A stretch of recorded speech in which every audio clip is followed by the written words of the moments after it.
Ok, bien, nous allons commencer cette séance d'actualité. Donc, comme Franco l'a expliqué, on l'a consacré à la 6e réforme de l'État. C'est à la fois de l'actualité passée, puisqu'elle a été,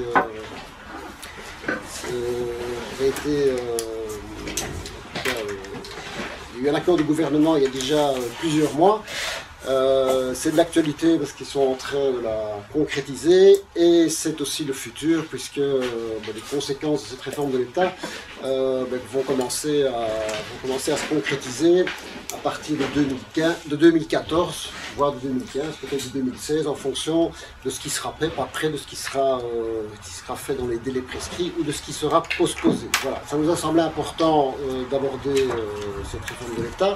Parce qu'effectivement, c'est une réforme extrêmement importante qui modifie à la fois la logique générale, en tout cas qui accentue la logique générale du fonctionnement de l'État belge, hein, où, vous le savez, si c'est la 6e, c'est donc que ce n'est pas la première, et s'il y en a eu 6, c'est que petit à petit, une série de réformes ont amené les logiques plutôt régionales et les logiques plutôt communautaires à se concrétiser, à prendre plus d'importance, et cette 6e réforme de l'État marque encore de façon plus forte ce marquage important par rapport à ce qui est géré par les régions et par les communautés. C'est un point.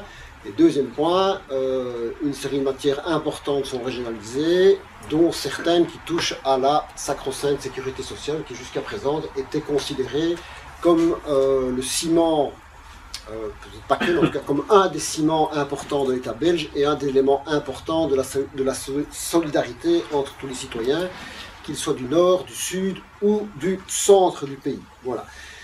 Et au-delà de ces questions de principe, cette régionalisation aura des conséquences concrètes, j'allais dire, pour chacun d'entre nous, pour tous les citoyens.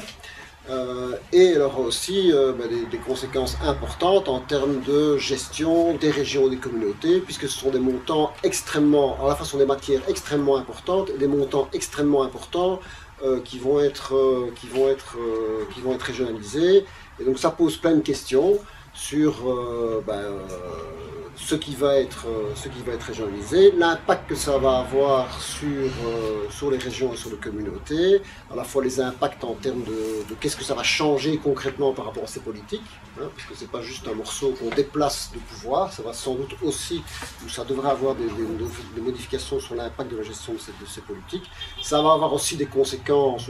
En tout cas, on peut se poser la question, est-ce qu'en termes de justement de pouvoir assurer les systèmes de solidarité qui jusqu'à présent, vaille que vaille, fonctionnaient quand même relativement bien, est-ce que ça va encore être possible dans le cadre de ce qui va être régionalisé?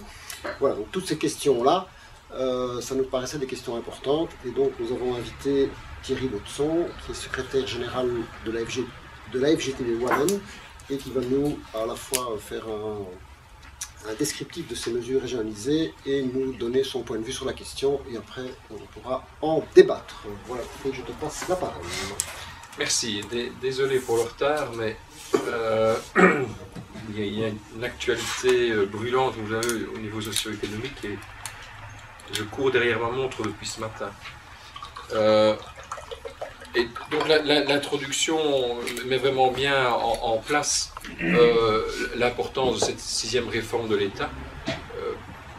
J'ai souvent eu l'occasion ces dernières semaines et ces derniers mois de la présenter, et en dehors des options que je vais vous présenter, des opinions ou avis que j'ai en la matière et qui sont ceux de la FGTB Wallonne en règle générale, d'emblée, ce que j'aime à dire en introduction, c'est que ce qui me hérisse le plus aujourd'hui quand on parle des réformes institutionnelles dans ce pays, c'est qu'on laisse croire aux gens, et souvent au monde du travail, qu'il y a les choses importantes et essentielles pour eux, ce qui compte pour les gens, c'est-à-dire le socio-économique, et qu'à côté, il y a des gens qui réfléchissent en chambre à la 6e réforme de l'État, peut-être demain à la 7e, et que ça, ce sont des choses qui sont bien éloignées de ce qui concerne les gens au plus proches.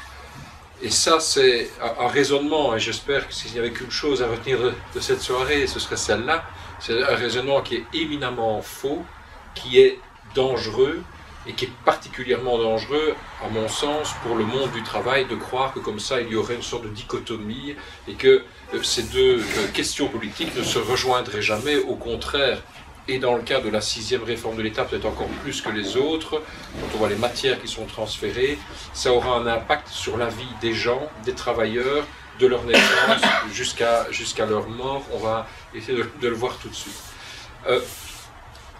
Simplement peut-être rappeler que le cadre de cette 6e réforme, c'est, comme vous le savez, une crise politique de 540 jours, et que la réforme de l'État dont on va parler, c'est un texte qui accompagne un programme de gouvernement fédéral mis en place, qui est donc à côté du programme socio-économique du gouvernement Di Rupo.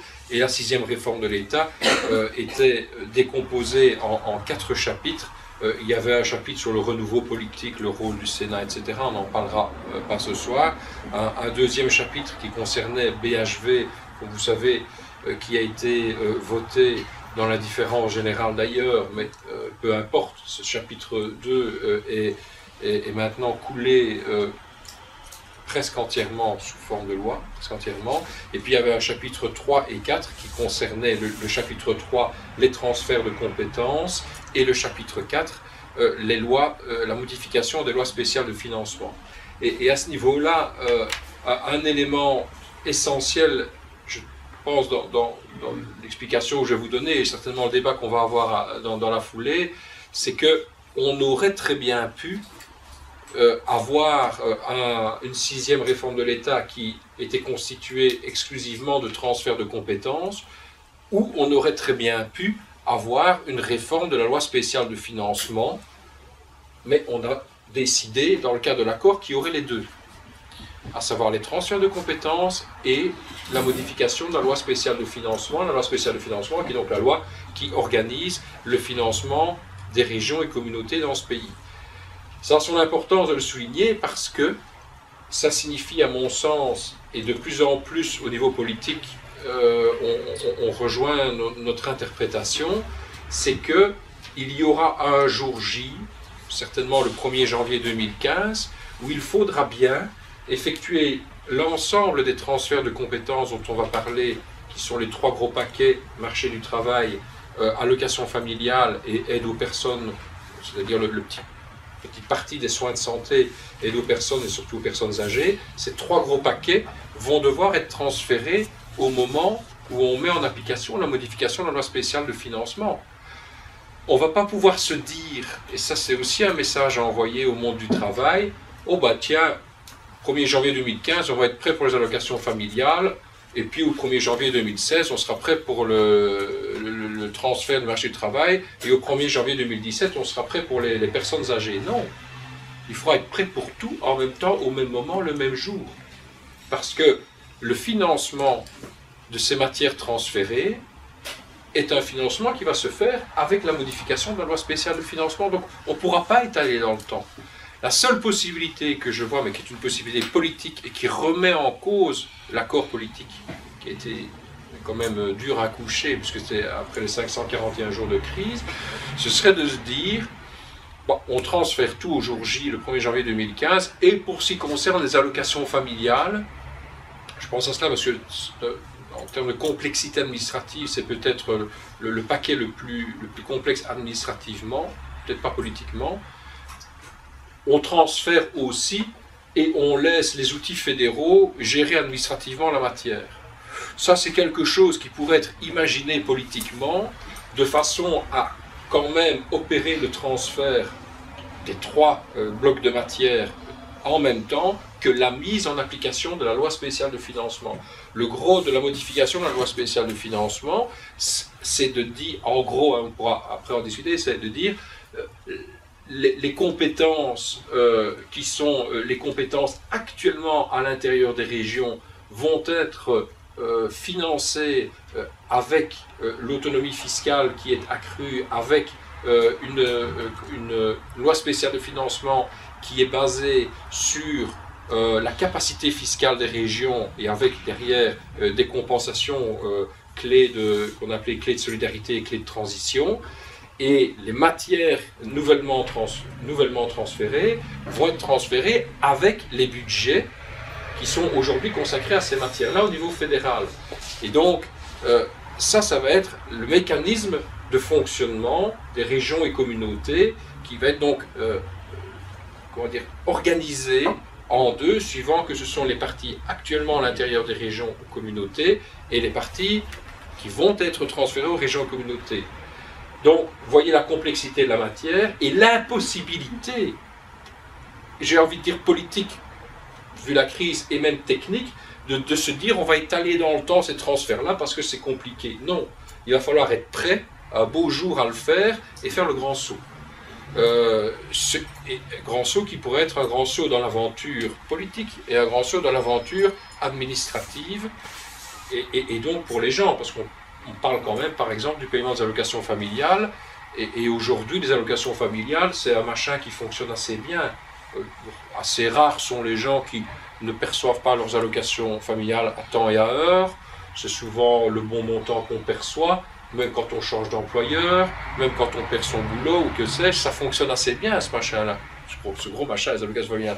Et donc, le transfert vers les régions, le gros risque c'est que ça fonctionne moins bien finalement, mais avec le problème que, et avec justement la crise économique qu'on connaît aujourd'hui, le fait que les allocations familiales pour de nombreuses familles constituent non pas un petit complément de revenus, mais un revenu, je vais dire, partie importante, pour ne pas dire essentielle, au niveau des revenus du ménage. Donc, voilà un petit peu pour poser le cadre dans lequel on se situe avec cette 6e réforme de l'État et principalement les transferts de compétences accompagnés de la modification de la loi spéciale de financement. Et alors, en effet, aujourd'hui, on est en plein dans l'actualité. Je trouve d'ailleurs que ce qui a marqué l'actualité des vacances de fin d'année, la trêve des confiseurs, c'est que cette 6e réforme de l'État est revenue fort à l'avant-plan, parce que tout à coup, au niveau des régions et communautés, on a commencé à se dire, bah, tiens, finalement, il ne nous reste plus que 2 ans pour s'organiser, parce que Watley, Verhey, Stratton, qui au niveau fédéral, sont ceux qui sont chargés d'organiser au départ du fédéral le transfert des compétences vers les régions et communautés, eux ont pas mal avancé et sont en fait prêts, pour ce qui concerne ceux qui vont céder de compétences, prêts à faire en tout cas un certain nombre de propositions dans l'organisation de ces transferts de compétences. Et donc, de nouveau en introduction, si moi j'ai voulu qu'au niveau de... On a dit en introduction, pardon, que c'était une réforme qui était importante parce qu'elle touchait à un gros paquet d'argent, 17 milliards au niveau du budget, des matières qui au niveau des interlocuteurs sociaux sont essentielles, marché du travail, allocation familiale et une partie des soins de santé, surtout l'aide aux personnes, et que ce sont des matières qui aujourd'hui au niveau fédéral font l'objet d'une concertation sociale qui fonctionne plus ou moins bien, mais qui est en gros quand même une partie non négligeable de la concertation sociale au niveau fédéral, de la concertation sociale et d'ailleurs de la gestion paritaire. Donc moi je voulais qu'au niveau de la FGTB Wallonne, on se penche sur la question de façon à dire au monde du travail, ce que j'ai dit d'entrée de jeu, ça vous concerne de façon immensément importante, cette 6e réforme de l'État, d'où les travaux que nous avons effectués en la matière. Et vous allez voir au niveau des positions que nous avons prises en la matière, en termes de concertation sociale, j'ai voulu insister, et ça c'était plus vers les interlocuteurs régionaux, que ça allait fondamentalement modifier la concertation sociale dans ce pays, parce que la concertation sociale qui existe au niveau des régions n'est jamais qu'un rôle d'avis pour les interlocuteurs sociaux.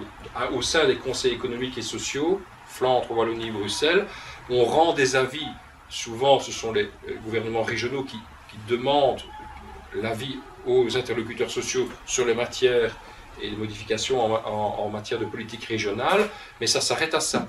Demain, avec ces transferts de compétences, le rôle des interlocuteurs sociaux va évoluer. Il y aura bien entendu le rôle d'avis qui va demeurer, mais il va y avoir le rôle de proposition. Il y a une sorte de G10 wallon, bruxellois et flamand qui va devoir être créé immanquablement, pas pour refaire au niveau wallon ce qu'on fait à l'intérieur du groupe des 10 au niveau fédéral, mais à partir du moment où on va transférer une partie, par exemple, des diminutions de cotisations sociales, de l'activation des allocations, etc., il y a un rôle de proposition au niveau régional que les interlocuteurs sociaux vont devoir prendre, alors qu'aujourd'hui, ce rôle est organisé au niveau fédéral exclusivement. Et il va y avoir aussi de la concertation sociale, ça c'est plus grave, à mon sens, sectorielle, qui va se faire, parce qu'il y a les 3 niveaux. Il y a le rôle d'avis qui existe déjà, le rôle de proposition qui équivaut au rôle du groupe des 10 au niveau fédéral aujourd'hui, demain qui existera encore, ça va être divisé sur région et fédéral. Et puis alors, le 3e élément, il y aura aussi au niveau sectoriel. Si on transfère une partie des soins de santé, maisons de repos et de soins, etc., les titres-services et d'autres matières comme celle-là, ce sont des secteurs qui sont transférés vers les régions. Immanquablement, la concertation sociale sectorielle va, partie en tout cas, va aussi se faire au niveau des régions.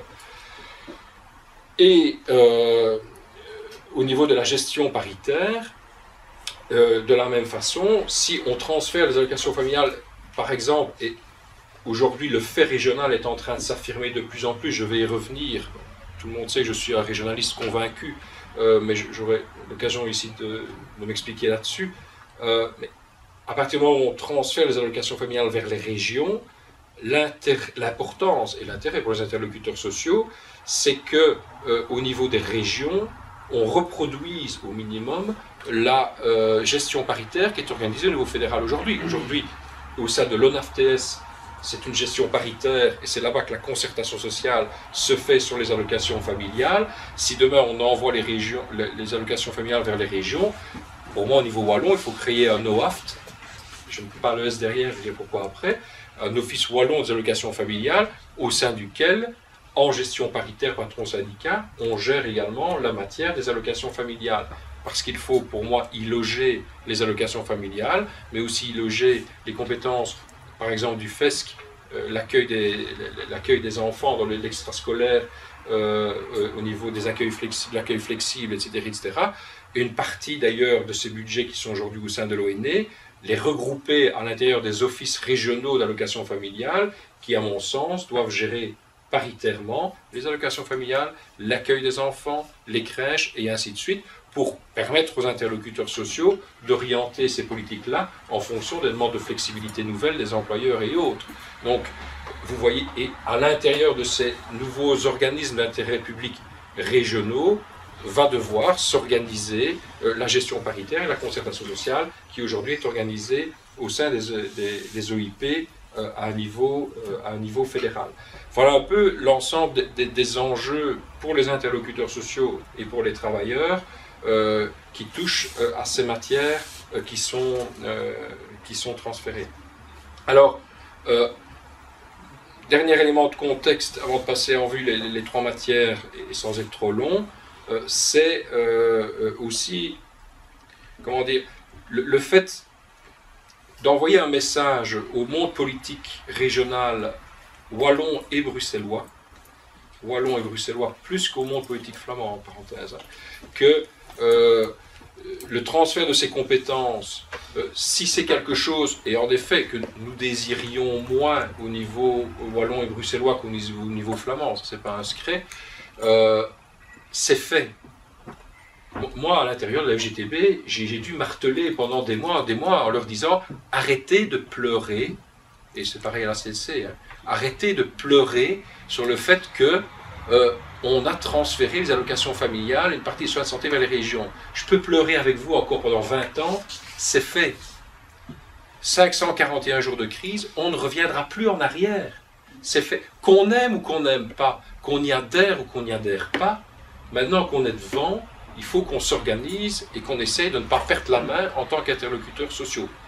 Et 2, qu'on fasse en sorte que, même si on ne le souhaitait pas, on fasse de ce transfert de compétences une opportunité pour leur déploiement économique, socio-économique des 2 régions, wallonne et bruxelloise, et qu'on arrête de pleurer, parce que je peux vous assurer qu'en Flandre, on travaille sur ces transferts de compétences à une vitesse supérieure à la nôtre, et dans un sens, je vais dire, constructif, ça il faut le reconnaître, à savoir comment faire pour que ces compétences qui arrivent dans la région, on les exploite au mieux pour continuer le développement socio-économique de la région.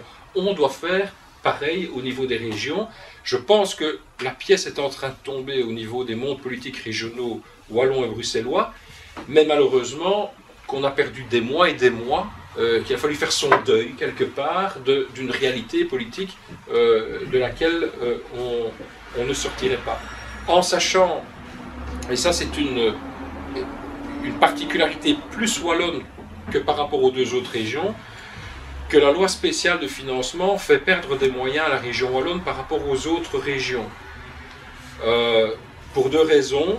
Par rapport à la Flandre, parce que l'ancienne loi spéciale de financement était particulièrement douloureuse pour la Wallonie si on ne l'avait pas modifiée, et donc on la modifie, elle est moins douloureuse pour la Wallonie, mais elle reste quand même encore douloureuse en termes de financement de la région wallonne.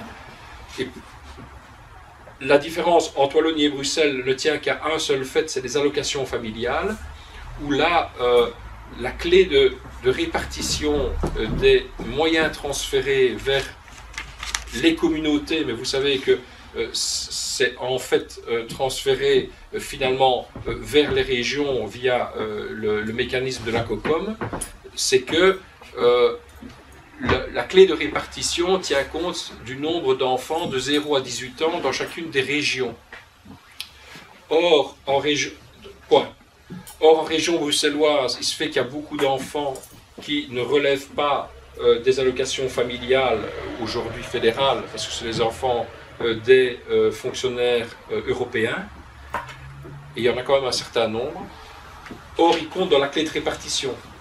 Et donc, dans la clé de répartition, au niveau des enveloppes, il y a proportionnellement un peu plus qui va vers Bruxelles que vers la Wallonie au niveau de la clé intra-francophone. Ce qui ne signifie pas que la Wallonie va être grugée par rapport à Bruxelles, mais ce qui signifie, c'est aussi la difficulté que nous aurons au niveau de ces transferts de compétences, qu'il faudra qu'il y ait un guichet de négociation intra-francophone sur les matières des allocations familiales d'une part, et sur les matières de l'aide aux personnes, soins de santé d'autre part, la matière travail étant directement envoyée vers les régions. Et donc, je termine au niveau du message politique vers les politiques régionaux, alors des trois régions, mais pour ce qui me concerne, c'est plus la Wallonie, et je sais que Bruxelles, c'est aussi le même message qui a été envoyé. De grâce, ne passez pas exclusivement votre temps à voir comment on organise administrativement les transferts de compétences. Et moi, je vais parler pour la Wallonie, mais je répète, je sais pour Bruxelles, c'est malheureusement le même problème. Eux, écoutez, à titre de caricature, quand j'ai fait mon premier message vers le gouvernement wallon, il y a maintenant 1 an d'ici, en leur disant, est-ce qu'on va commencer tout doucement à se mettre au travail? Ils m'ont dit, oui, on mesure les mètres carrés de bureaux qui restent libres à Namur. Avec ça, on est sauvé. Hein? Et puis alors après, ils m'ont dit, mais on va aller voir les administrations pour voir qui il va falloir transférer, comme avec une sorte de liste alphabétique des travailleurs. Je ne dis pas que c'est sans intérêt, mais je leur ai dit, écoutez, moi je pense que la première chose à faire, c'est de voir de quelle façon on va au mieux marier les politiques actuellement régionalisées avec celles que vous allez recevoir, et pour voir de quelle façon, pour la région wallonne par exemple, vous allez faire en sorte peut-être que ces moyens soient un petit peu orientés vers le plan Marshall, un petit peu orientés vers Horizon 2022, un petit peu orientés vers le plan Cigogne et ainsi de suite. Pour le plan Cigogne, c'est les structures d'accueil pour les enfants. Et que vous voyez un petit peu si vous ne pouvez pas avoir là-bas des leviers qui amplifient les politiques que vous avez mis en place. Après, quand vous aurez vu de quelle façon on pouvait amplifier les politiques mises en place grâce à ces compétences qui viennent, alors vous verrez quelle est la tuyauterie administrative et institutionnelle à mettre sur pied. Ça a son importance. Mais avant de parler de tuyauterie, essayez un petit peu de réfléchir à la perspective politique en matière de socio-économique que vous voulez mettre sur pied en la matière. Je donne un exemple, je viens au niveau du marché du travail. jusqu'à peu de temps encore, je leur dis, mais on transfère les réductions de cotisation groupe cible et l'activation des allocations de chômage. Ça concerne le marchand comme le non-marchand, un peu des deux. Et donc, j'espère que vous n'allez pas faire un copier-coller au 1er janvier 2015 et puis voir en décembre 2016 ce qu'on aurait dû faire pour le mettre en application au 1er janvier 2018. Parce que là, c'est la meilleure façon de perdre 4-5 ans, alors qu'on pourrait peut-être y réfléchir en 2012-2013. Ils me disent, ouais, c'est vrai. Et je leur dis, mais est-ce que vous vous rendez compte que grâce, c'est ça que je dis, on aime ou on n'aime pas, il y a des opportunités, grâce au fait qu'on transfère ces matières-là vers la région wallonne. De nouveau, on peut dupliquer par la région bruxelloise. On peut se dire, et l'Europe acceptera un certain nombre de critères, que plutôt que d'attribuer les réductions de NSS ou activation d'allocation exclusivement sur la caractéristique du chômeur, en disant il a moins de 25 ans, et donc quelle que soit l'entreprise où il va, bing, moins 1000 ou moins 2000 d'ONSS à payer. Il a plus de 50 ans, bing, moins 2000 ou moins 3000. Plutôt que de faire ça, la région wallonne, par exemple, peut peut-être se dire quels sont les critères d'abord au niveau de l'entreprise que je mette sur pied.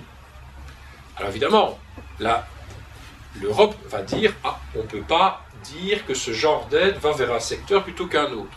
Ça, c'est pas permis. On ne peut pas sectoriellement aider au travers de réduction de l'ONSS ou autre type de réduction un secteur.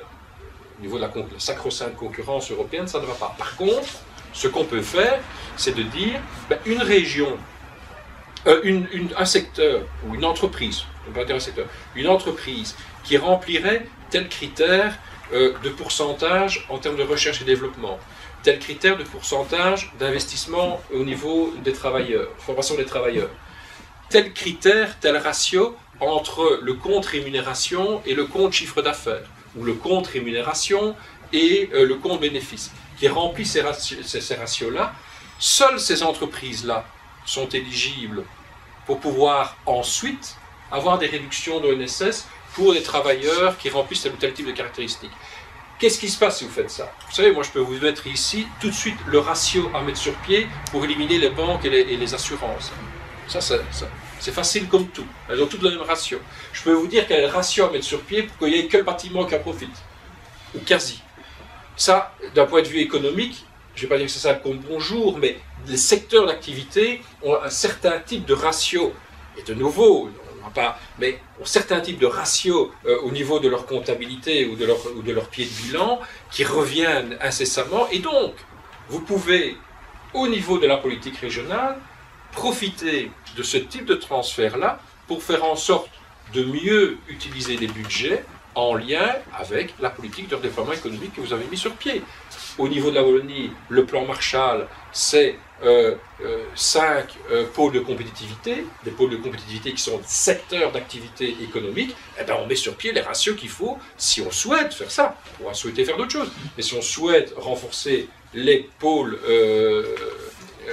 du plan Marshall, eh bien, on met sur pied des ratios et des critères qui vont avantager ces secteurs d'activité économique si on veut concentrer le soutien à l'activité économique au niveau des secteurs du plan Marshall. Et si on veut en décider d'autres, on en décide d'autres. Un point commun, je pense, au niveau des politiques de déploiement économique wallonne et bruxelloise, c'est de mettre l'accent sur le bâtiment. En Wallonie, c'est l'Alliance Environnement-Emploi, isolation des bâtiments, s'il vous plaît. Bruxelles aussi. Si on veut faire en sorte, de nouveau, de soutenir les entreprises qui sont dans le cadre de l'Alliance Environnement-Emploi, je ne vais pas dire que c'est simple comme bonjour, mais c'est pas trop compliqué de mettre sur pied des critères qui font en sorte que ce soit les entreprises qui sont à l'intérieur du secteur Alliance Environnement-Emploi qui puissent en bénéficier. Donc, voilà le type d'exemple que je voulais donner ici pour dire... 30 secondes, je confirme que pour Bruxelles, c'est la même logique qu'en Wallonie. Donc pour le moment, le gouvernement s'intéresse d'abord à la tuyauterie. On va devoir transférer X fonctionnaires dans X... Et donc, oui, non, je voulais vous rassurer. Et donc c'est le même... c'est la même logique depuis le départ. Voilà, pour vous donner une illustration, quand ils ont commencé à prendre en charge la rénovation, ils ont fait une grande réunion... Le gouvernement, ils ont invité le Conseil économique et social de la région bruxelloise. pour annoncer la manière dont vous allez faire ça, et ça ne concernait que ce volet-là. Plusieurs interlocuteurs sociaux, plusieurs acteurs ont dit depuis plusieurs mois qu'effectivement, il faut que ce soit, en tout cas au minimum, couplé immédiatement aux politiques à mettre en place, parce que c'est presque indissociable. Voilà, je te prends la parole. Donc, tout ça pour dire, ce qui est essentiel au niveau Wallonie et Bruxelles, c'est que cette prise de conscience se fasse. Je pense qu'elle est en train de se faire, mais je suis, ça ne change rien, mais triste et malheureux de constater qu'on a encore une fois, dans les deux régions wallonnes et bruxelloises, réussi à perdre un an par rapport à un travail d'anticipation qui a été nettement plus rapide au niveau de la région flamande à ce niveau-là. Sauf que, parce que tout n'est pas, évidemment, sauf que en région flamande, ils ont travaillé très fort, mais sans les interlocuteurs sociaux. Donc là où tout n'est pas non plus tout rose à côté de nous, ils ont travaillé très vite, mais c'est l'administration et le monde politique flamand, et en informant les interlocuteurs sociaux, ils ont avancé vite. Au niveau wallon, en tout cas, force est de reconnaître que si ça va moins vite, l'association des interlocuteurs sociaux est systématique, et le rôle du Conseil économique et social à Wallonie est vraiment un rôle où là on n'a pas à se plaindre. Je veux dire, là, il y a une systématisation de la demande d'avis ou de la prise en compte des initiatives que nous prenons en la matière. Et donc, que ce soit sur, mais là je ne vais pas les passer en revue ici, je crois que ce n'est pas tellement l'objectif, mais que ce soit sur la matière emploi, et dans la matière emploi, il y a les réductions de l'ESS, l'activation dont j'ai parlé, les titres services aussi, et puis alors il y a aussi tout ce qui est en Wallonie, ce sont les points APE. Je pense qu'à Bruxelles, ça reste les ACS.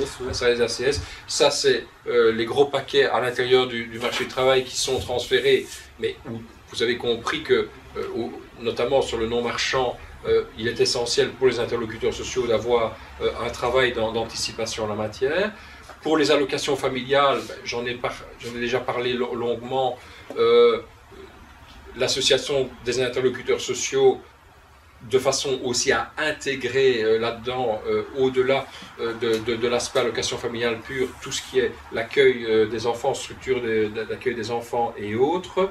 Et alors, au niveau des soins de santé, nous pensons également qu'il y a un OIP à créer en la matière. Donc, ça va donner organisme d'intérêt public, un organisme d'intérêt public, pardon. Et donc, ça va être une difficulté qu'il faut bien mesurer, c'est que, parce que tout n'est pas, voilà, c'est fait, je dis, il faut en faire une opportunité, il va y avoir une multiplication des frais de fonctionnement. Parce que là où vous aviez un ONAF-TS avant, et que vous aurez peut-être demain 3 offices régionaux d'allocation familiale, même si ça ne veut pas dire qu'on va multiplier par 3 les coûts, ce sera quand même un peu plus cher d'en avoir 3 que d'en avoir un gros. Donc, et pareil pour les soins de santé. Je pense que pour l'aspect marché du travail, la structuration déjà aujourd'hui avec Forum Actiris est telle que ça ne va pas augmenter les coûts de fonctionnement, mais pour les autres matières, ça il ne faut pas se faire des idées. Et je pense qu'au niveau bruxellois, la matière allocation familiale et soins de santé, ces deux matières-là, vont être particulièrement complexes à gérer, parce que là, il va y avoir des effets de seuil inverses, c'est-à-dire la taille de la région fait que les frais fixes seront proportionnellement plus importants qu'en région flamande et même en région wallonne. Et puis alors le bilinguisme qui est là aussi, donc il va y avoir des frais de fonctionnement particulièrement importants au niveau bruxellois en la matière, ce qui me permet de dire sur les positions que nous avons au niveau de la FGTB Wallonne, et mon ami Philippe Van Mulder, on en parle souvent. Moi, tout le monde le sait, je suis profondément régionaliste. Je pense que la communauté française, c'est un machin qu'il faudrait une bonne fois pour toutes liquider et qu'on en parle plus, ça complexifie les choses, les gens ne s'y retrouvent pas. Mais quand je dis ça, ce n'est pas pour que Bruxelles soit abandonnée à son sort et abandonnée par les Wallons, et que les Wallons se sentent abandonnés par Bruxelles. Pour moi, l'abandon de la communauté française, de la Fédération Wallonie-Bruxelles, doit permettre, à chacune des régions de pouvoir d'abord de simplifier le paysage institutionnel belge, ça me paraît une évidence. Deux, à chacune des régions de pouvoir s'affirmer davantage au niveau des matières qui sont déjà les leurs, mais même au niveau de la culture, même au niveau, vous l'avez entendu, des matières personnalisables. Pour moi, de l'enseignement, je pense que chacune des régions devrait être autonome en la matière. Et trois, je pense que la particularité de la région bruxelloise, ça permettrait de façon plus claire à la région bruxelloise d'être une région à part entière, en ce compris pour la gestion de sa culture. La culture bruxelloise n'a rien à voir avec la culture flamande et la culture wallonne, je pense. La culture francophone belge, il va falloir qu'on m'explique quand même à quoi elle tient. Et donc je pense que ça permettrait une affirmation de la région bruxelloise, et ça pourrait s'accompagner, ce qui a toujours été défendu par la région wallonne, d'un financement légèrement supérieur, proportionnellement supérieur au niveau de la région bruxelloise, pour les matières en tout cas d'enseignement et de culture. Ce que je ne peux pas supporter, c'est qu'on maintienne et qu'on défende cette communauté française comme si c'était la seule possibilité d'avoir une solidarité entre Wallonie et Bruxelles. Il faut construire une solidarité entre Wallonie et Bruxelles autrement que par ce machin qui ne fonctionne pas et qui ne fonctionnera jamais. Mais la solidarité, elle peut se construire autrement, et je pense, et au niveau wallon, nous sommes largement majoritaires pour dire que pour ce qui concerne, par exemple, le financement de l'enseignement et de la culture, que ce soit des matières régionalisées, et que proportionnellement, Bruxelles ait davantage de moyens que la Wallonie et la Flandre, vu les spécificités démographiques, bilinguisme, etc., de la région. Ça, c'est une vraie solidarité à avoir avec la région bruxelloise, entre la région bruxelloise et la région wallonne, me semble-t-il, mais ça peut faire l'objet d'un débat ici. Sachez quand même que moi, je serais de droite, je demanderais que le transfert des allocations familiales, parce qu'au départ, c'est les communautés, c'est pas les régions, que les transferts des allocations familiales et des soins de santé, ça aille aux communautés par région. Moi, je suis de droite, je demande ça tout de suite. Parce qu'à l'intérieur des communautés, les interlocuteurs sociaux ne savent pas avoir un dialogue entre eux. Il y a un conseil économique et social en région wallonne, en région bruxelloise, en région flamande, il fonctionne bien, chacun à leur niveau. Il y a un conseil économique et social, la communauté française, personne ne le savait ici. C'est réuni une fois, je crois. C'est réuni une fois. Il s'est réuni une deuxième fois, parce que j'en ai dit à la présidence, j'avais envie, et c'est rigoureusement impossible. Pas qu'il y en a qui sont plus malins que d'autres, les objectifs, les réalités des uns et des autres sont rigoureusement différentes.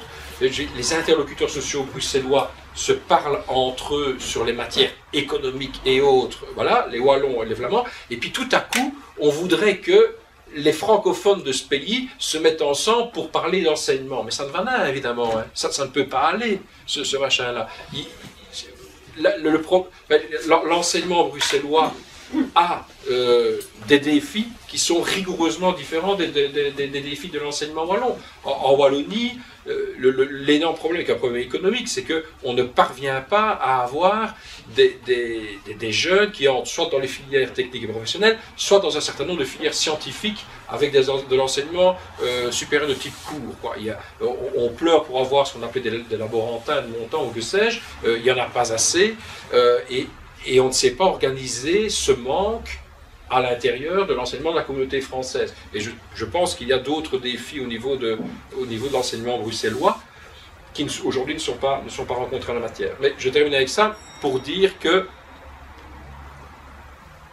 je ne suis pas venu ici tenir un discours exclusivement régionaliste, mais puisque la 6e réforme de l'État est telle qu'à l'intérieur de l'ensemble des partis, le fait régional est en train de s'imposer pour les 3 matières dont nous parlons, je pense qu'on ne fera pas l'économie un jour de se poser la question de savoir s'il faut garder de façon résiduaire les 2-3 matières qui restent à l'intérieur de la communauté française, mais je le répète avec toute la prudence qu'il faut avoir par rapport aux spécificités de la région bruxelloise et au financement particulier qu'elle doit avoir.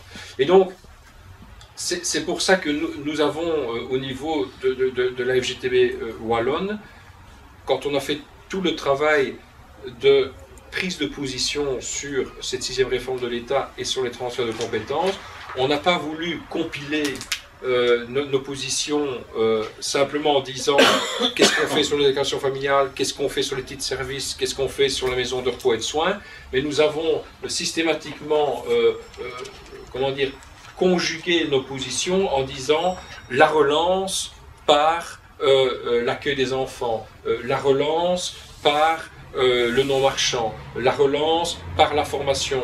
Et donc, volontairement, on a pris le contre-pied en disant nous n'allons pas faire une analyse matière par matière, mais nous allons voir de quelle façon, c'est ce que je disais dans l'introduction, on intègre les matières anciennement dans les régions et demain dans les régions, comment est-ce qu'on les intègre dans le cadre du redéploiement et de la relance socio-économique de la région wallonne. Peut-être quand même une précision qui est importante pour tout le monde.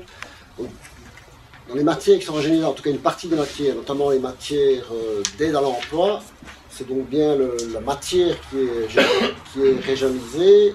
Il y a un montant qui est un montant financier qui est transféré avec cette régionalisation, mais les politiques en tant que telles, les régions auront la possibilité de les modifier. Donc, si on reprend les aides à l'emploi, toute une série de mesures d'aide à l'emploi, c'est les budgets généraux qui seront régionalisés. Mais les régions pourront, si elles le veulent, complètement changer le système d'aide à l'emploi, en restant évidemment dans le cadre des enveloppes qu'elles auront reçues, voire les augmenter si sur les autres budgets elles peuvent le faire. Mais donc c'est bien ça. Hein. Donc quand si par exemple si on dit voilà une matière que je connais bien en Bruxelles, les ACS, donc le droit de tirage est transféré, la région peut supprimer le système des ACS pour le transformer en autre chose. Une hypothèse évidemment, mais c'est une possibilité. Voilà. Les différentes aides à l'emploi, les différentes réductions et tout ça, elles pourront faire ça. C'est pour bien montrer que, au-delà de la tuyauterie pour pouvoir transférer techniquement et mécaniquement ces différentes matières, il y a dès le moment où ça sera régionalisé une capacité théorique des gouvernements de pouvoir soit maintenir ces politiques telles qu'elles étaient, soit les modifier de façon relativement forte, évidemment dans le cadre des enveloppes budgétaires disponibles. Voilà, moi j'avais quand même une question à te poser par rapport à ce que tu as exposé. Donc tu as effectivement exposé une vision, voilà, c'est transféré, on ne sait plus rien y changer, et donc prenons ça dans chaque région de la manière la plus dynamique et la plus efficace possible pour rejoindre les politiques. Il me semble quand même que par rapport à ces transferts en termes de moyens, ça pose quand même une série de questions, puisque les moyens sont transférés, si je suis bien informé, sont transférés à 90%, avec une période de 10 ans de soutien compensatoire, et après ces 10 ans, ce soutien compensatoire s'arrête. Est-ce que vous pensez, la FGTB, que ce système, enfin en tout cas, est-ce que c'est viable? Est-ce que c'est viable? Non, c'est des plans un petit peu sur la comète, puisqu'on est dans une perspective de plusieurs années, mais est-ce que cette période de 10 ans, en connaissant à la fois ce qui est transféré, les situations économiques de la région wallonne ou de la région bruxelloise, est-ce que ça vous semble viable? Donc c'est une très bonne question. Donc, en deux mots, j'ai été très rapidement là-dessus. Donc ça, on revient à la loi spéciale de financement. Donc ce qui se passe, c'est que les matières sont transférées et le financement des régions, la modification de la loi spéciale de financement, c'est de dire chacune des régions, au travers de l'autonomie fiscale, recevra ce qui correspond à sa capacité fiscale. Alors, ça veut dire quoi? Pour la Wallonie, je réfléchis, c'est 57, 33, 10. Donc la Wallonie représente 33% de la population belge, mais n'amène que 28-29% des rentrées fiscales. Donc la loi spéciale de financement sera telle, au point de départ, c'est que demain, la Wallonie ne reçoit plus que 29% des rentrées fiscales pour les matières qui sont transférées. 29% des matières fiscales et non pas, même pas 33%. On pourrait même estimer que la Wallonie, comme Bruxelles d'ailleurs, pourrait avoir un petit peu plus que 33%, puisqu'il y a les politiques de l'emploi et de remise à l'emploi, et que la la situation économique et de chômage est telle qu'on pourrait trouver normal dans un État fédéral que les régions qui vont moins bien aient un petit peu plus que simplement ce qu'elles représentent en termes de population. Et donc la loi spéciale de financement, non, c'est de dire à l'avenir, ce n'est pas du tout les besoins qu'on va financer dans les régions, ce n'est même pas une répartition à l'intérieur du pays en termes de population, mais c'est la capacité fiscale. Quand même le compte, parce que évidemment celle qui va le moins bien a moins de capacité fiscale, alors qu'elle a plus de chômeurs forcément. Donc, et qu'on transfère les matières de l'emploi. Mais, si on transfère, non pas 33%, mais 29-28% vers la région, il y a donc 5 points de pourcent, c'est 12% hein, en fait de transfert en moins. 5,33e, c'est 12-13%. Donc, c'est beaucoup d'argent. Ouais. Ça représente combien pour les matières transférées? Ça représente pour la Wallonie 1,2 milliard. Proportionnellement, c'est plus ou moins la même chose pour Bruxelles. Qu'est-ce qui se passe? Sera l'année 2015, on va certainement faire le fait que ce sera l'année 2015 qu'il y aura le transfert, eh bien, la Wallonie ne perdra pas 1,2 milliard. Elle aura 1,2 milliard.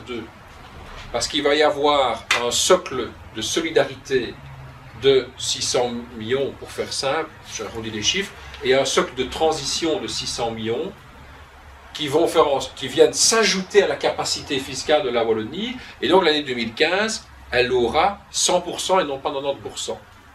Mais, le socle, dans les deux socles, je vais vous dire, tiens, pourquoi est-ce qu'il n'y a pas qu'un seul et qu'on en a fait deux? Parce qu'en Belgique, c'est compliqué toujours. Parce que ça a duré 530 jours. Parce que ça a duré ça. Et aussi, surtout, que le socle de solidarité, il s'équivalent à peu près, est un socle qui, lui, va être inflaté et qui va suivre grosso modo à 90% la croissance du PIB.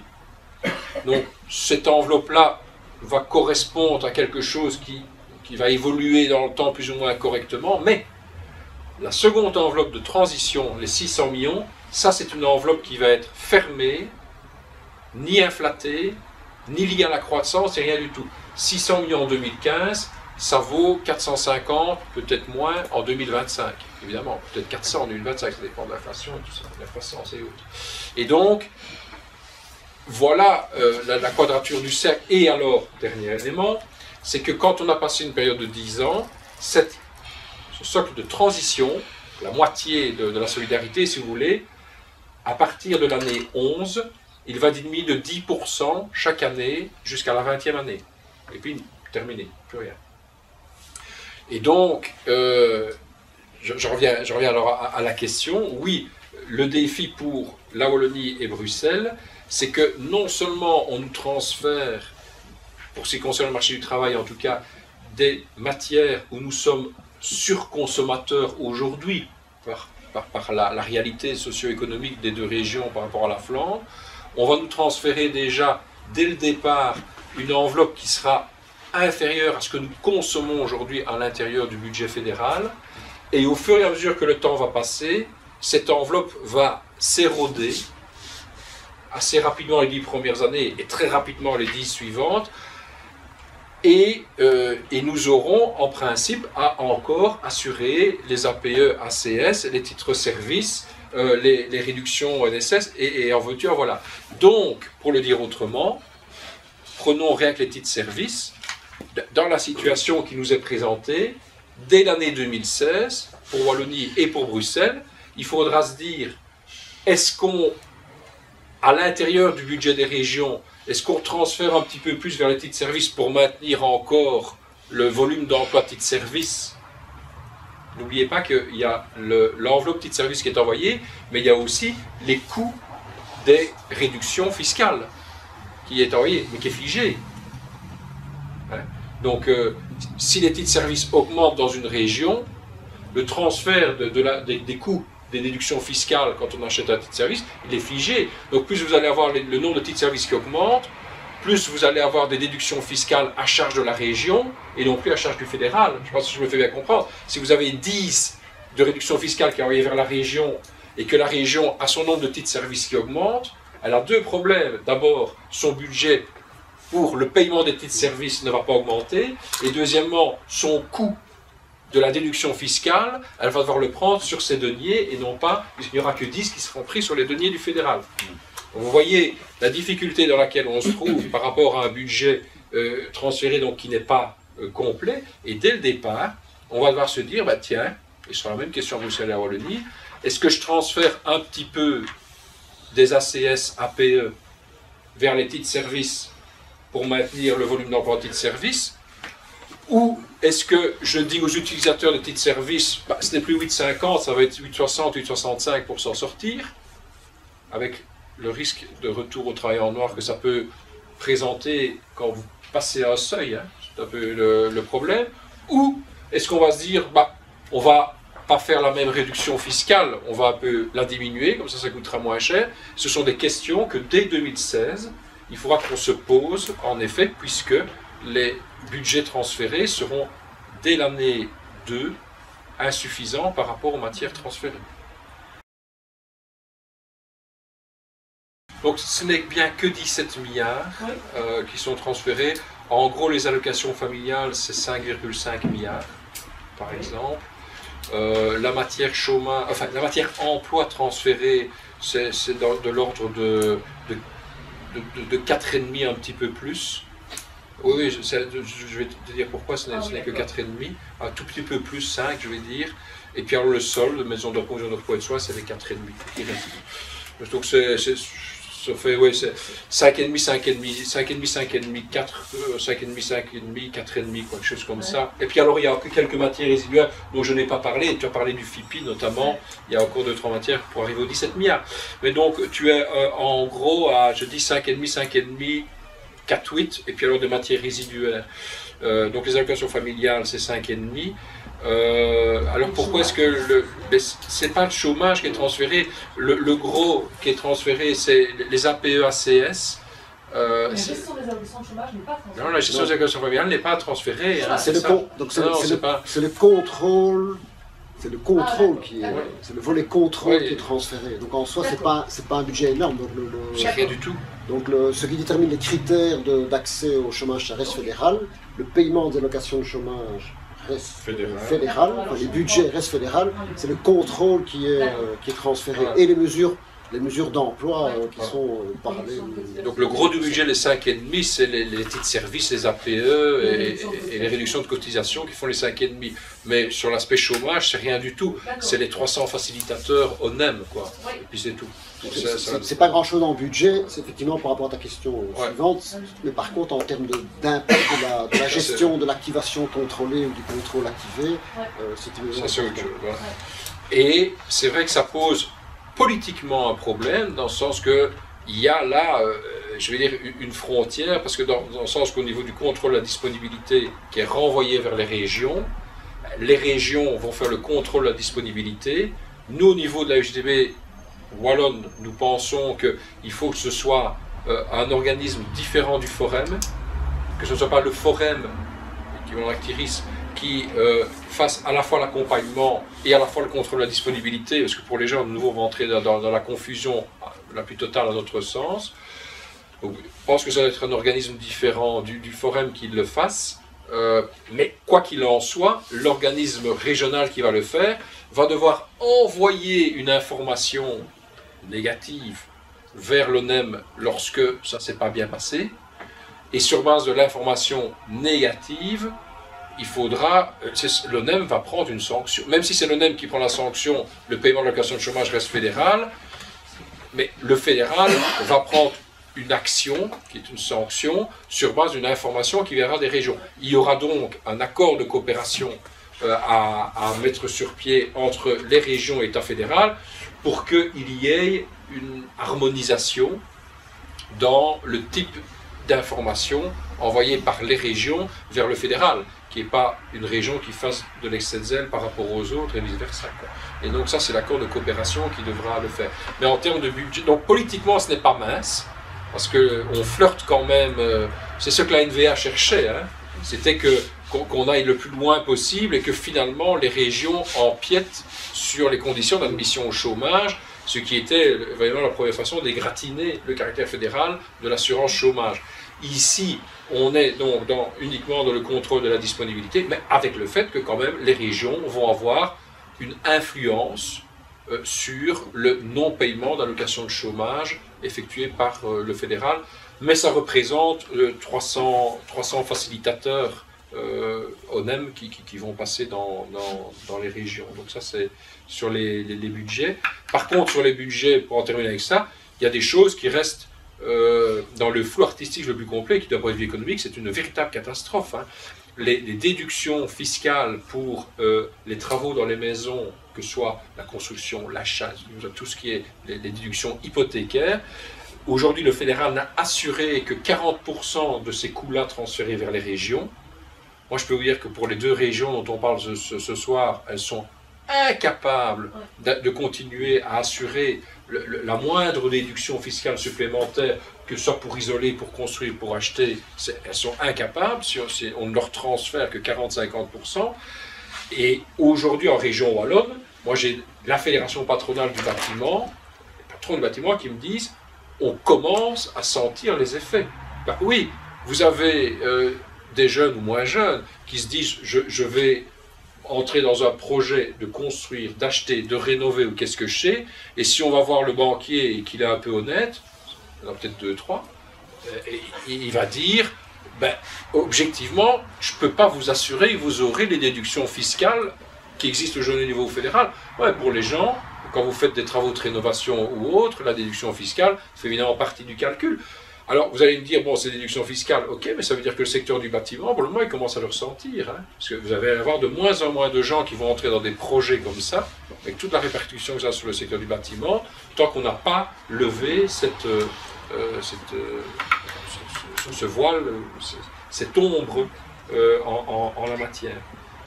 C'est vrai que finalement, même si sur des matières importantes, que ce soit au niveau de l'aide aux personnes ou des allocations familiales, ça va entraîner la mise sur pied d'organismes différents dans les régions pour gérer ces matières-là, mais ça ne va pas entraîner des transferts de personnel importants d'un point de vue physique, quoi, je veux dire. Les allocations familiales, par exemple, mais pour les soins de santé, c'est un peu pareil, puisqu'on parle des maisons de repos et de soins, elles ne sont pas toutes à Bruxelles, elles sont à Liège, à Charleroi, etc. Donc les gens travaillent déjà dans les régions. Au niveau des allocations familiales, c'est un peu pareil. Si vous regardez les allocations familiales, en gros, de mémoire, c'est 1800 personnes qui travaillent en AFTS. Sur les 1800 personnes, il y en a 1300-1400 qui sont déjà dans les sièges provinciaux. Et donc, les sièges provinciaux de l'ONAFTS à Liège, il y a 70 personnes qui travaillent, bah, ils dépendront demain de l'OAFT et pas de l'ONAFTS, bah, ils continueront à être situés rue du Parc à Liège. Voilà. Non, leurs conditions de travail, de rémunération, leur statut et autres, ça je veux dire c'est un problème CGSP, ACOD à voir, je ne dis pas, mais je veux dire d'un point de vue physique, de transfert des travailleurs et de lieux où ils travaillent, ce n'est pas là qu'est le problème. C'est plutôt le statut des travailleurs, d'une part, bien entendu, et puis alors tout l'encadrement, qu'il s'agisse du cadre, de l'aspect informatique et autres, où là il y aura alors les coûts supplémentaires. Mais c'est vrai que autant ces transferts sont importants, autant il y a des gens qui ont une expertise et qui travaillent aujourd'hui, qui continueront à l'avoir dans ces domaines-là, même si ils dépendront d'un organisme qui sera devenu régional. C'est la bouteille à encre. La matière est transférée, c'est considéré comme faisant partie des compétences usurpées. Ça va faire partie du contrôle budgétaire maintenant et des arbitrages entre régions et entre entité 1 et entité 2. Et ça fera certainement l'objet de grosses discussions, surtout dans les budgets 2014-2015. Mais aujourd'hui, c'est la bouteille à encre, évidemment. Vous voulez bien donner un exemple de compétences usurpées? FIPI, tout ce qui est le fonds d'impulsion à la politique des personnes immigrées, donc tous ces projets FIPI, aujourd'hui, c'est transféré vers les régions, mais les budgets ne suivront. Les budgets ne suivront pas parce qu'on considère que c'est des compétences usurpées, mais aussi, à l'inverse, les régions disent « oui, mais vous nous avez déjà transféré un certain nombre de compétences. Antoine, il a plein de défauts, mais au niveau de la calculette, là, il a... C'est ça. Et donc, lui, il dit, ouais, mais moi, j'ai fait mes comptes. Quand je vois déjà le nombre de matières qui ont été transférées, ou de budgets qui sont transférés vers les régions, de matières transférées vers les régions, sans les budgets, moi, je vais faire une soustraction derrière les compétences usurpées. On est parti vers un marchandage incroyable entre régions et entre État fédéral et État fédéré, en sachant qu'il y a un grand accord qu'on a tendance un peu à oublier, qui a existé entre entités, donc entre l'État fédéral et les entités fédérées dans ce pays, que quand on a pris l'option, c'était en 2009 ou 2010, je ne sais plus, de la trajectoire budgétaire imposée par l'Europe pour arriver à l'équilibre budgétaire en 2015, je crois que c'était en 2010, il était prévu que la répartition de l'effort, c'était un tout petit peu plus que 2/3 pour l'entité fédérale et un petit peu moins que 1/3 pour les entités fédérées, les régions et communautés.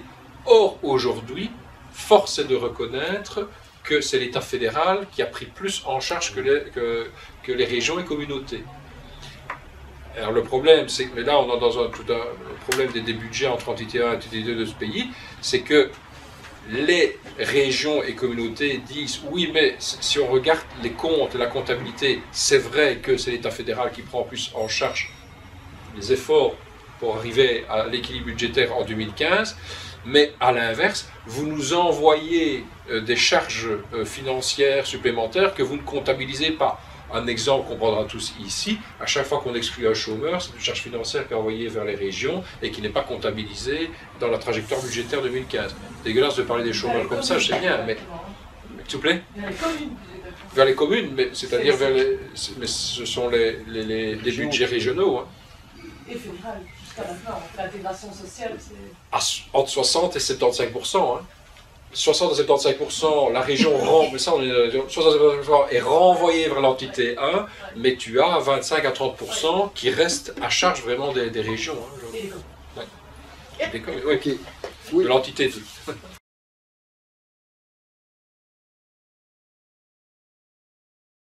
Pour ce qui concerne l'aspect du financement et alors des politiques qui vont être différentes demain. Deux, trois éléments. Pour nous, à la FGTB, ça c'est un gros point de différence avec la CSC. Nous considérons que même si, et je vais parler des allocations familiales, elles sont transférées vers les régions demain, il est absolument nécessaire de conserver le financement de cette politique-là par les cotisations sociales. La CSC dit que cette matière, allocation familiale, et une partie justement des soins de santé, devrait demain être financée par la fiscalité, partant du principe que c'est un droit qui est de plus en plus universel, et donc voilà, c'est un point de vue que je respecte, qui peut se comprendre d'un point de vue intellectuel. Le problème que je vois en travaillant de cette façon-là, c'est que justement, avec le transfert de compétences, si on veut conserver un caractère de solidarité au niveau fédéral entre les travailleurs sur ces matières d'aide aux personnes âgées et d'allocation familiale, conservons le financement absolument via la cotisation sur le salaire, les cotisations sociales, pour que, les interlocuteurs sociaux aient une légitimité à réclamer que ce soit encore géré par des organismes d'intérêt public, parce que le jour où ce sera financé par la fiscalité, vous allez le monde politique et le patron, ils vont dire les syndicats, vous n'avez plus rien à avoir dans la gestion de ces matières-là, évidemment. Et donc le risque, est celui-là. Et le deuxième élément, c'est que, pour imager et voir caricaturer ma façon de voir les choses, si on a des cotisations sociales qui continuent demain à alimenter, fût-ce en partie, même ces matières transférées aux régions, ben, il y a une sorte de pot commun qui est alimenté par les cotisations, quitte à ce que le jour J+2, le pot commun, avec les clés de répartition, soit envoyé vers les régions. Mais il y a encore, ne fût-ce que symboliquement, un approvisionnement, un financement de ces pans de la sécurité sociale qui se font sur des cotisations sociales organisées au niveau fédéral de 1 et qui passent par une caisse fédérale ne fût-ce qu'avant répartition vers les régions. La répartition vers les régions va évoluer au cours du temps. Donc la répartition entre les différentes régions n'est pas figée à l'année 2015. Le nombre d'enfants de 0 à 15 ans évoluera d'une façon ou d'une autre entre les différentes régions, comme les personnes de plus de 80 ans, parce que pour l'autre matière aide aux personnes âgées, c'est la clé de répartition entre les régions des personnes de plus de 80 ans. Chaque année, le pourcentage de plus de 80 ans ou de 0 à 18 ans sera évalué dans les régions et entraînera une clé de répartition d'envoi de l'enveloppe fédérale vers les régions. Donc, l'enveloppe régionale va évoluer en fonction de l'évolution démographique des régions. Ça, c'est ce qui est prévu sur les matières allocation familiale et personnes âgées. Ceci dit, une fois qu'on a envoyé l'enveloppe vers les régions, oui, il est évident que dès l'année 2, le montant des allocations familiales ne sera plus le même d'une région à l'autre. Ça, d'abord parce que la démographie est différente dans les 3 régions, pas dans les 2, dans les 3 régions, la démographie est différente, et que donc il va y avoir des politiques différentes, plutôt natalistes, pas natalistes ou que sais-je, puisqu'on va donner évidemment aux régions la possibilité de déployer leur politique en la matière. Moi personnellement, je pense au niveau de la région wallonne, par exemple, le fait que les allocations familiales évoluent en fonction du rang de l'enfant, ça n'a plus aucun sens au niveau wallon. On n'est pas dans le problème d'une politique nataliste. À mon avis, au niveau bruxellois, pareil. Par contre, c'est immensément important que le montant de l'allocation familiale varie peut-être encore plus en fonction des revenus du ménage ou des revenus des parents. Parce qu'on sait à quel point, il est possible qu'en Flandre, on n'ait pas la même attitude et qu'on dise non, ce n'est pas de façon si importante qu'en Wallonie à Bruxelles, le revenu des ménages qui doit influencer le montant de l'allocation familiale. Donc, immanquablement, il va y avoir des différences dans les critères d'attribution entre les différentes régions. Et au-delà du montant de l'allocation familiale, et là, parce qu'en fait, au niveau de la Flandre, il y a en plus une idée complémentaire qui est de créer, je ne sais plus si c'est une... comment on l'appelle, si c'est une bescherming ou une sociale verzekering, mais c'est une protection sociale généralisée, je crois que qui serait mise en place en mettant une sorte de pot commun avec le transfert des allocations familiales, donc le transfert des 2 autres matières que le marché du travail, et qu'avec l'ensemble de ce pot commun-là, en Flandre, on reverrait une façon différente d'avoir une protection sociale organisée un peu différemment. Si c'est l'objectif de la Flandre, moi je trouve qu'il est tout à fait légitime, si on considère que c'est une meilleure protection, ce sera, mais alors là, immanquablement, ça veut dire que les budgets vont être non seulement à l'intérieur des allocations familiales avec des critères d'attribution différents, mais même si on va vers une fusion, ce que j'ai entendu dire à plusieurs reprises de la part de certains de mes amis flamands, vers une fusion des 2 budgets, ou une partie de fusion des 2 budgets pour créer une protection sociale de base généralisée, alors là on est parti sur des politiques de protection sociale tout à fait différentes. Je ne sais plus si c'est bescherming ou zekerheid, parce que c'est des notions différentes, mais c'est vraiment une protection de base qui est mise en place. Oui, mais c'est aussi avec... c'est un projet qu'ils ont effectivement depuis longtemps, effectivement, avec les matières qui sont régionalisées et les marges de manœuvre pour pouvoir influencer sur ces politiques-là. Voilà, ça va permettre aux régions, effectivement, en fonction soit de leur situation réelle et ou des choix politiques qu'ils feront en fonction des coalitions qui seront au pouvoir à ce moment-là, ça aura fatalement une influence. En tout cas, moi, de mon point de vue, si je peux me permettre, de représentant de moi-même, effectivement, il va y avoir des politiques qui vont être marquées de façon très différente dans les 3 régions. Et donc, en termes à partir du moment où les politiques seront différentes, les moyens seront différents, la solidarité ou un embryon d'unité Je ne veux pas dire que ça sera terminé, de mon point de vue, c'est terminé. Surtout si, je termine, je ne sais plus le terme qui est utilisé, même en français le terme qui est utilisé, mais donc c'est une sorte de cotisation qui permet de donner il y a une prime de naissance, je sais dedans, une protection, le fait de rester plus longtemps à domicile et ainsi de suite. Donc c'est vraiment une politique sociale tout à fait différente. Mais ça, moi, c'est pas tellement ça qui me gêne. De toute façon, ça veut dire qu'il va y avoir des politiques sociales fondamentalement différentes, à mon avis, entre la Flandre d'une part et les deux autres régions. Mais là où moi j'ai des craintes pour les citoyens en Flandre et les travailleurs, c'est que toutes ces décisions-là sont en train de se prendre avec une absence complète d'une concertation avec des interlocuteurs sociaux. Et ça ne va pas s'améliorer. Et ça ne va pas s'améliorer. Ah ben ouais. Et donc avec le fait que là, donc vu que ça va être politisé à mort, ça va être de droite, d'un point de vue politique. Et deuxième élément, on peut dire ce qu'on veut, mais l'intérêt d'avoir une gestion paritaire, vous allez dire que je prêche pour ma paroisse quand je dis ça, mais l'intérêt d'avoir une gestion paritaire, c'est d'avoir une continuité dans les politiques. Parce que vous avez beau avoir des renversements d'alliances politiques au niveau fédéral et demain au niveau des régions, la présence et la participation importante des interlocuteurs sociaux donnent une pérennité dans les décisions qui sont prises, nettement plus importante que quand ce sont des politiques où, suivant les résultats des élections, ça peut être un coup à gauche, un coup à droite, et puis on détricote tous les 4 ans ce qu'on a fait avant. Et la présence des interlocuteurs sociaux donne quand même une certaine pérennité dans les politiques sociales, quoi.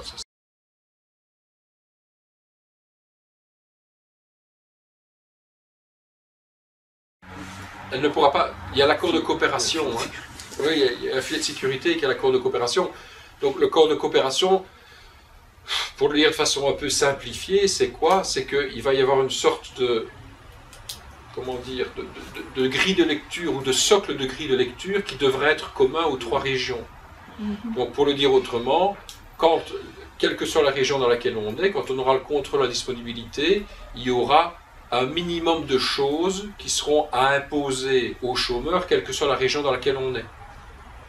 Et quand le chômeur, un minimum, après les régions pourront rajouter d'autres choses, mais il y a un socle minimum d'impositions qui seront faites vis-à-vis du chômeur dans le cadre du contrôle de la disponibilité. Et dès que le chômeur, ça c'est l'accord de coopération, ne remplira pas ce socle minimum, ben la région devra envoyer l'information vers le fédéral. Et alors, le fédéral aura, lui, une sorte de grille de lecture, hein, c'est vraiment une tarification des sanctions, où je veux dire, la région va dire, ben voilà, 2 fois il n'a pas répondu à une convocation, ça fait partie des obligations que la région a, c'est de dire alors à l'ONEM, il n'a pas répondu 2 fois à une convocation, ou il a abandonné 1 fois une formation, par exemple, et l'ONEM va recevoir, il a abandonné 1 fois une formation, ben le tarif c'est 4 semaines. Ou il n'a pas répondu 2 fois, le tarif c'est 6 semaines. Et donc il y aura une sorte de tarification qui sera appliquée par l'ONEM en fonction des éléments que les régions enverront vers l'ONEM et qui feront partie donc, de l'accord de coopération où les régions s'engageront à ce qu'il y ait un socle commun imposé aux chômeurs. C'est déjà le cas aujourd'hui. Hein. C'est déjà le cas aujourd'hui. Aujourd'hui, ce sont les régions qui proposent, qui transmettent les offres d'emploi, qui proposent des offres d'emploi ou des formations et qui ont l'obligation, déjà aujourd'hui, dans le cadre de l'accord de coopération qui existe, d'envoyer l'information à l'ONEM quand un chômeur a refusé d'aller à une convocation, a refusé un début de formation ou que sais-je. Et d'ailleurs, André Antoine, au niveau de la région wallonne, est tout fier depuis 2 ans de dire que c'est la région wallonne qui sanctionne le plus et qui est devenue le meilleur élève de la classe belge, puisque c'est la région wallonne qui maintenant transmet le plus d'informations négatives. Ok, je vous remercie. Je te remercie en tout cas de votre intervention, de votre participation.